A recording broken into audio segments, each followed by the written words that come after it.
Good day din atong dihatanan guys. No, kung adlaw guys natoy adtuan nga usa ka lugar, nindot nga lugar guys, no, nindot. But before ta mo adto guys kay pista man diri sa Minglanid, kapit ta managko ta og magpasalamat ta sa grasya sa kinabuhi nga tuang nadawat matang adlaw guys. Ug guys, ang atuan ron is kanidi ay Marco Polo Plaza, Cebu. Ug since sakay man tag Egypt guys padung sa IT Park, so sa IT Park na taga taxi padulong na dito sa Marco Polo. Well guys, pila ra may dagan sa taxi na abot na gyud ta aning Marco Polo Plaza, Cebu. So, first time tang nakaari guys. Unya kung kay bawo pa lang mo, grabe ni ka iconic nga lugar.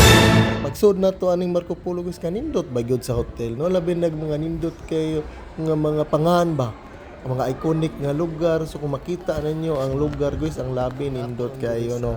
So dili lang jud ika panghambog, basta nindot kayo nga lugar ang Marco Polo Plaza, Cebu. Napod na sila mga gym, na swimming pool, na playing area para sa mga bata, mga wellness zone, no, nga makita ninyo diri og ma-avail ninyo kung ari mo magstay.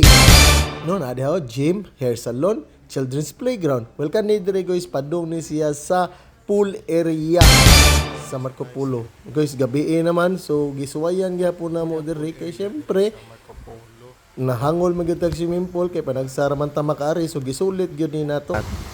So nice. Nay food dito dapita kanang nay warm areas nga murag color orange, so nay foods dito, barbecue nandiri ang pool area which is nice. Unya mao din ni ang view na mo diri sa among kwarto guys, no, so mountain view ni ang ato ang kwarto nagatubang sa bukid. Ug since morning man, so naatay free breakfast buffet, so arita sa Haishinlu kay naman diri ang mga pagkaon. Well, diri guys gato ube adjud nga ang pagkaon diri mga bread and pastries ra, no, mga nuts, mga oatmeal. So mao man say nakita nako sa diri nga part nga pagkaon. Daghan kay kapilian, kung ganahan kag cheese na ay daghang klase nga cheese diri, ganahan ka og mga fruits and kana mga healthy nga diet, so naapod na siya diri guys. Well, aside from bread and pastries, naapod na diri nga mga pagkaon, mga full meal, no, ganahan kag mga ham.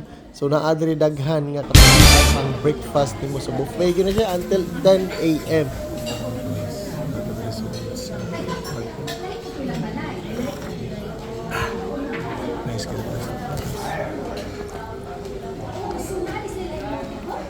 Og after gyud namo ni kaon guys, syempre atog yung gisulit ang time, mobalik ta dito sa swimming pool kay gabi man ta nangaligo. Well, karon ma-experience ta gyud nato ang morning time, no, dire sa swimming pool.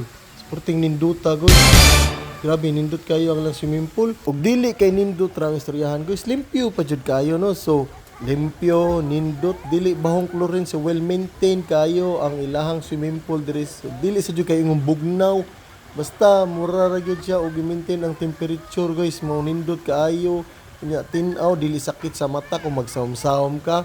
So pwede ra gyud kayo siya sa bata guys kay 4 feet ra man siya ang ihang gilawmon, so pwede ra ka maglakaw-lakaw, nunod ka nga magsikag langoy-langoy, mo nang daghan kayo ka makita diri nga maligo o bata. And at the same time dili ka mahadlok guys kay naaray lifeguard nga mag-atang diri gyud sa pool area mismo.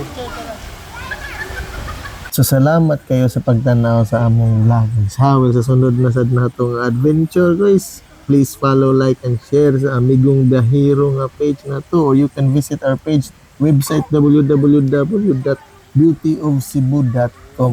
Salamat kayo. Bye-bye.